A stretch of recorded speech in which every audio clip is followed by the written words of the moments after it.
பிருந்தா ராஜ்டி சார்பாக உங்களை அன்புடன் வரவேற்கிறேன். திருச்சி மாவட்டம் முசிறி வட்டம் மணச்சனூர் தொகுதி. உங்களில் ஒருவன் ராமராஜ் எலக்ட்ரானிக்ஸ் இன்ஜினியரிங் பேசுகிறேன்.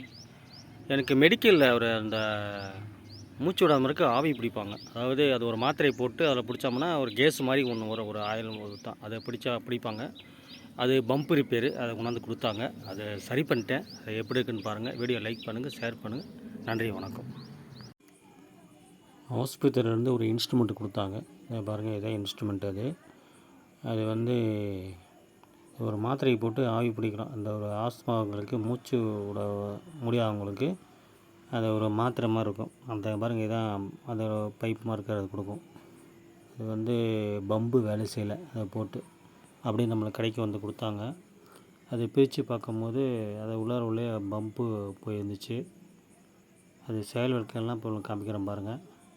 இதுதான் அந்த இன்ஸ்ட்ருமெண்ட்டு. இது சுவிட்சை போட்டோம்னா அந்த சைடு வந்து காற்று மாதிரி வரும். அந்த காற்று வந்து அந்த காற்று வந்து அந்த மாத்திரை ஒரு கேப்சூல் மாதிரி இருக்கும். கேப்சூலை போட்டவுடனே அந்த இது போட்டு அந்த வாயு உள்ளார வச்சோம்னா அந்த மூச்சு திணறலுக்கு, அந்த ஆஸ்மா அந்த இதுக்கு நுரையீரல் சம்மந்தப்பட்டதுக்கு வைக்கலாம். உங்களுக்கு சுவிட்சை போட்டேன் பாருங்கள், பார்த்தேன். காற்று வரல பாருங்கள், காற்று வரல. இப்போ சுவிட்சை போட்டேன். அந்த பாருங்கள், மோட்ரு ஓடுது பாருங்கள். சரி பண்ணிட்டேன் நான். அது நல்லா இருக்குது. அதோடைய இது செயல்களுக்கு நல்லா இருக்குது. அதை பாருங்கள், அந்த வீடியோவை பாருங்கள். காற்று வருது பாருங்கள், காற்று வருது பாருங்கள், காற்று வருது பாருங்கள், காற்று வருது பாருங்கள், நல்லா வருது பாருங்கள்.